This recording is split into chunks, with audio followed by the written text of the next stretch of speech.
শবে বরাত special pudding. এটি হচ্ছে আগার আগার দিয়ে করা, এমনকি বিটরুটের সাহায্যে হেলদি একটা পুডিং।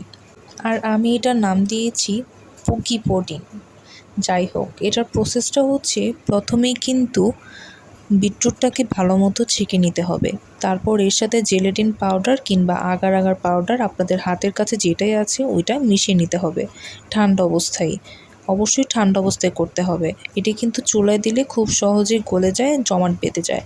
তো তারপর এটি করার পর আপনারা যে পাত্রে পুডিংটি বানাবেন সেখানে কিন্তু ঢেলে দিতে হবে।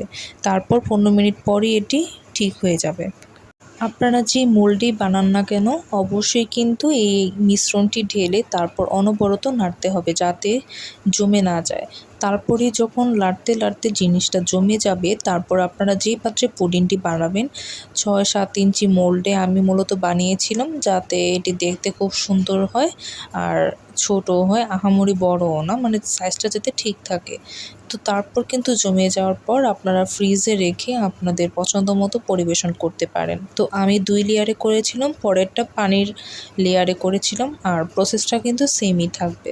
তো এইভাবে করে কিন্তু আপনারা রোজার মাস জুড়ে খেতে পারেন। আর এটি কিন্তু স্বাস্থ্যের জন্য খুবই ভালো, এমনকি এটি আপনার ওজন কমাতে খুবই সাহায্য করবে, কারণ এখানে অতিরিক্ত কোনো কিছুই করা হয়নি।